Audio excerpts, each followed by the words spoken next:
is that there is really one who did live up to this standard, and that is Jesus Christ, and that is why I'm a Christian.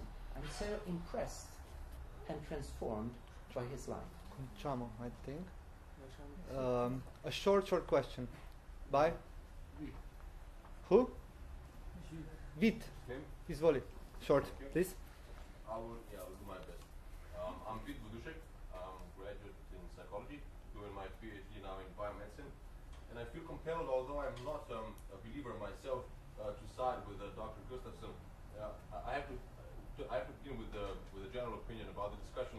My feeling is as though as though I'm at a political meeting. I feel as if I am at a political meeting with two sides fighting each other with pre-elections. Yeah. Like pre-elections.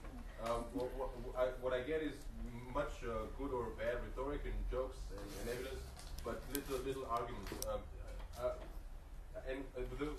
Why I side with Mr. Gustavsson is because actually from him I got the best arguments, or the most consistent arguments. That's not a question. I'm sorry. I'm going to the question right now. But I have to set the field, because the problem is that the questions until now had set the field as though we are talking about either or Christian against atheism. And as far as I'm concerned, this is not the way. It's not my opinion. This is the way to get the best results.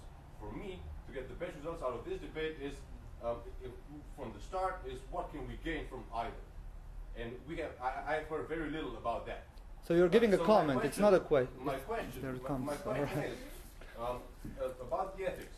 I'm going to Mr. Gustavsson. You said that there is no base for morality if there is no God. And on the other hand, you said that Christianity, and I think you put this very nicely, that Christianity is in a way a faith, a personal faith in a person, and that person being Jesus Christ.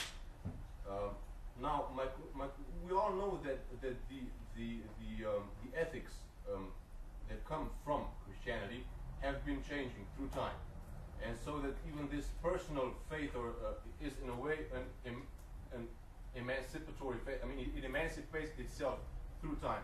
Now, my question is it necessary? Is it really, because I myself find the person of Jesus Christ very fascinating and a good horizon for my own personal uses. But my question is it necessary to have a personification that acts as the basis of morality? Could not morality, as let's say in some prospect of humanity, stem from some sort of confidence, or let's say confidence of faith, but not necessarily a theist faith? Okay, thank you very much. First on the either or should we have another perspective? What can we gain from different perspectives? I would say there's a number of things that that we have in common, and I'm really happy to side with atheists on many issues, arguing against irrationality, arguing against superstition, arguing against oppression, arguing for a society with freedom for all. So, of course, there's a lot of things where we can and where we should work together for the common good, for a better society. But on another level, there is, of course, an absolute either or. There either is a God or he is not. And that is not a little detail. It's really a dramatic fact. If there is a God or there is no God. And that has been the main emphasis on this debate. Maybe we should have another conversation on what can we do together to make our country, our city, our school a better place. I'm all in for that. But this has been a conversation, a debate on the really big questions.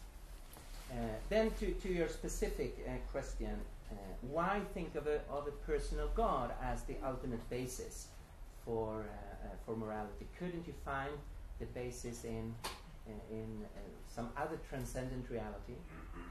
Well, the problem is if you take religious views, or views that are not atheistic, but if they don't have a personal God, then they don't have a moral God. That seems to go together. It's persons that can be moral. Things are not moral or immoral. Animals are not moral or immoral. They just are. They act out of their just biological system. It seems to be a connection between morality and personhood. And therefore I would say it is actually the monotheistic faith who says there is a personal God who actually gives us a real basis for morality. Short comment, and then we finish. Because otherwise, Mr. Gustavsson will miss his own lecture in Celica. You know, we have to finish. Comment. Well, okay, so you said a couple of things about you said that animals don't have morals, they're only instincts. That's first of all, the word animals encompasses also higher primates, and higher primates are not only instinctively living; they have moral patterns, moral behavior. If you read the modern studies about moral behavior of higher primates, you will change your mind. So there is people and animals we are animals, but this animal calls itself non-animal, human being, which doesn't mean that we have something and the rest of the world doesn't have anything. It's a continuum of morality, because the complexity of the brain is increasing as you go higher and higher on the evolutionary ladder. As for the question from Vit, what can we get? What good things can we get from theism and atheism?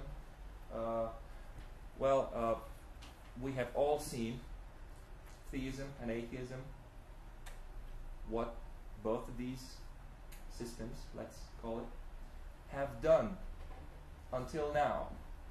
And you can make up your own mind after you walk out of this beautiful room, who did what, and when, and why, and for what reasons. If you act dogmatically, what do you get then? If you act non-dogmatically, reasoning your actions, all the valuables, and then what you get. So decide for yourself which is more humane. Thank you. I thank both our guests, Mr. Gustavsson, Mr. Szabo, for their interesting... yes, thank you so much. You're my best assistant I ever had. Thank you, the audience. It was quite some time that we kept you here, and we see you in Celica in 40 minutes for a lecture of Mr. Gustavsson. Thank you very much.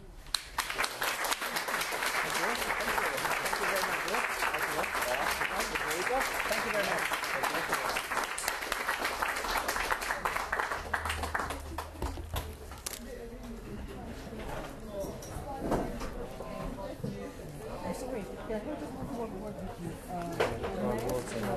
To je noro. Dimi, prvo, karab. Ne, je v redu, sistem grem tale zastaviti, upam, da deluje.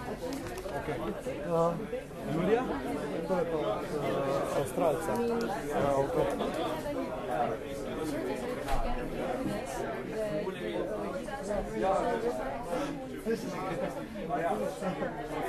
Ja, sem zaklepati, mislim, to grem.